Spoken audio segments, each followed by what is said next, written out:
So, hello, I'm Catherine Carter, and this is a reading which I might otherwise have given at the literary festival that wasn't. Many thanks to Professor Jeremy Jones for all the work that he did for that literary festival. It was really a great loss that it did not come off, but I hope we will also see you all in the fall. I am going to read you some poems. I will try to stay on the cheerful side because I think we all need that right now. I am going to begin with an ode. An ode is a poetic form. There are many variants and a range of various more or less restrictive formal requirements. But the key factor you need to know about an ode right now is that it generally celebrates something. And in the case of many contemporary odes, it often celebrates something which is not regularly celebrated. So this ode is to the anus, and there are not many celebrations of the anus in literature. I went looking after I had written this, and I found only one. It was a one-time only collaboration between Rimbaud and Baudelaire, the 19th century French symbolist poets. So the poem is rich in literary allusion and various sorts of jokes. But the only one that I think probably I should explain to you is that late in the poem there is a line about the old abbot shitting in the withered fields. And this is a very famous haiku, pretty much verbatim, by the very famous haiku master Yosa Buson. So let's give it a try. Ode, Anus. Asshole, they call you, lowest and darkest of the low and the dark, butt of all jokes, mouth of the blast, vent for the Anglo-Saxon fart and shit, hidden lip with no tongue. There are few hymns to you, muscular and grave and diligent anus, monastery novice, faithfully shoveling soil each day to channel away all we can't use, simple lifer, minimalist declutterer, with more faith and discipline than Marie or Martha, who also have anuses. And though Dante crawled down Satan's haunch toward a summoner's den of damned friars, though Absalom kissed Alisoun's nether Ea, neither Dante nor Chaucer praised your keen feeling. Neither your deep exorcisms, your casting out of what possesses us, so piercing that some have tiled red pentacles around the base of porcelain toilet pedestals, arcane stars to fence in what the bowel summons up and what you, anus, put down, expelling Gothmog, demon lord of the abyss, in exuberant relief akin to that of a crow spattering white over newly painted porch railings. No, nor your power of pain, rending cramps, unzip rip of the all but healed fissure, reducing even the strong to whimpers. Voiceless endurance of bees who die rather than defile the hive, desperate anal vents locked tight. Freud, who also had, etc., thought art was feces and money was feces, but barely praised you, organ of the creation of space. Sacred rat of black passages where, famously, no sun shines, much mocked, unloved asshole, living ring of muscle and nerve, splitting wood, carrying water, His Holiness the Abbot shitting in the withered field, zen of the letting go, local God at the lintel, who opens the way from this second into the next, each second equally and inescapably its own here and now, each one equally holy.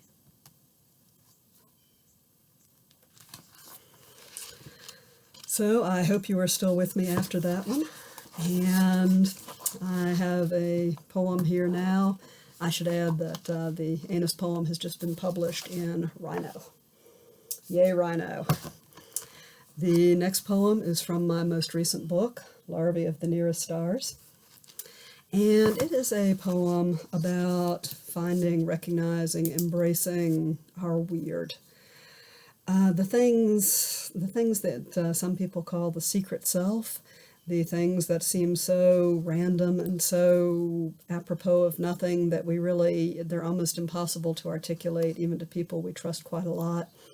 And I have a lot of those things. I'm sure you do too. The ones that appear in this poem are some of the things that I used to see or think I saw when I was a kid. For instance, freeway traffic street lights, the kind of tall ones with the two outspread arms, they look to me in some way like angels, I thought was kind of strange. When rain falls on a hard surface and the water splashes up, it always looked to me like little crowns. Stoplights always look to me like a particular sort of face. And this is a poem about that, so you may want to think as you listen about your own strange stuff like that. It's called Fern Shadow Creek. Back then, all the cars had faces. Some trees did too. And the little spillway you craned to see as the school bus ground past, bearing you into Bond, you gave that a secret name. You thought it housed a spirit. You gave everything names. Freeway lights were pinned angels, inhumanly tall, stub heads, stretching their arm wings and splayed hands as far as they could to hold transparent jewels of light, stuck there forever. Who would do this to angels, you never asked. You knew no one could tell. And the ground was royal, for the rain decked it with spiky crowns, praised it with clear flowers. How are you to know? The stoplights were long yellow faces. Red, they glared with one stern, sore eye, glad to say no.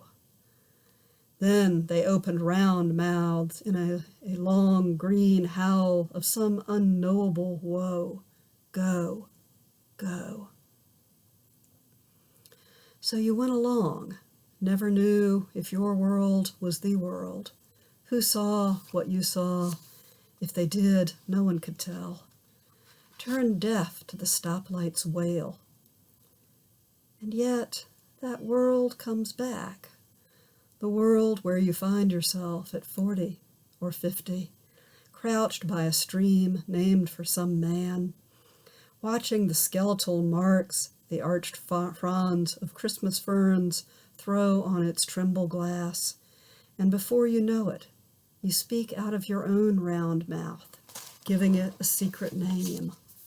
Fern Shadow Creek, you say, praising it with clear crowns of words, as if you were young again, seeing it out of your own sore eyes, telling what no one else can tell. This is another poem about weird.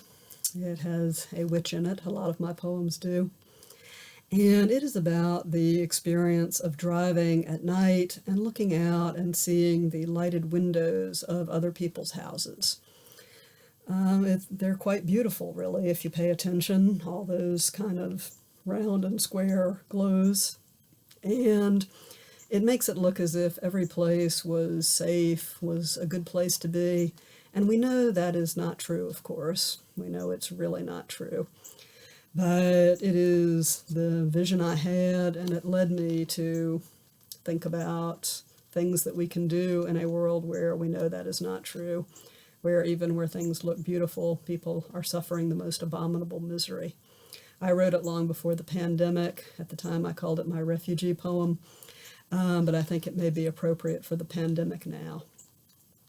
Night driving, lighted windows.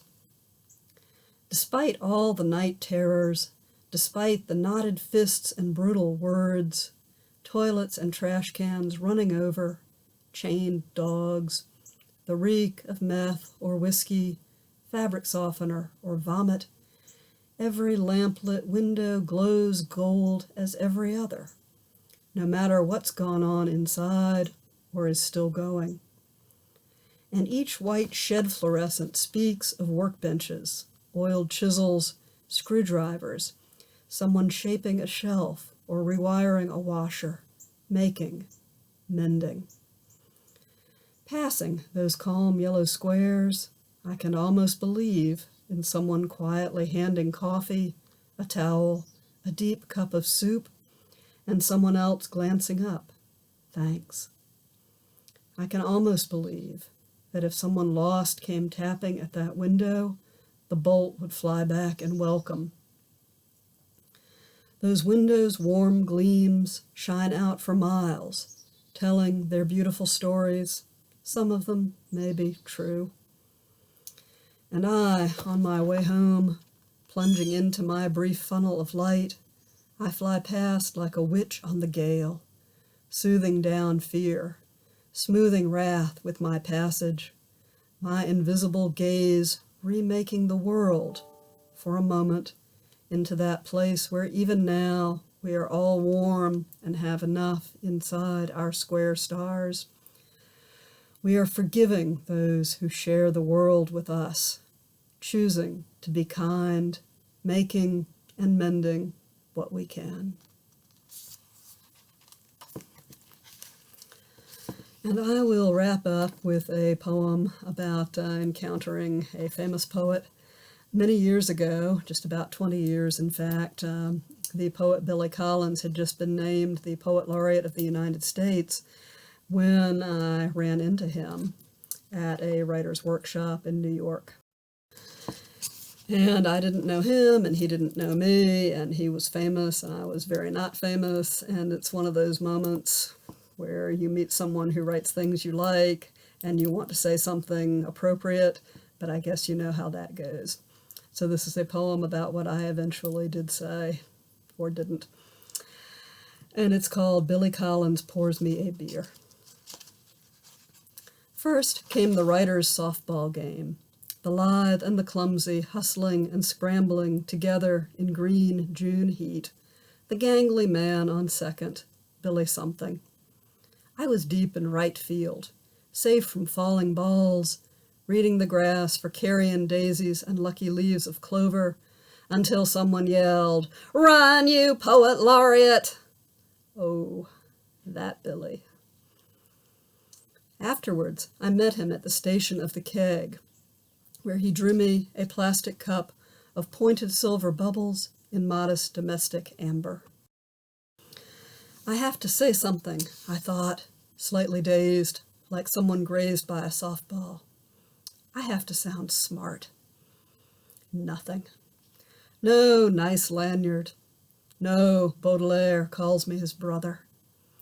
All those words, and I found only two, though I think now, if I had to choose, there are worse words than those we offer bartenders for scotch, heaven for unearned grace, or Mary Watkins, who cleans the office, for her long labor with the heavy mop, for the brief order she drags out of all that star litter's primal cruelty and decay, over and over, one more time, one more day.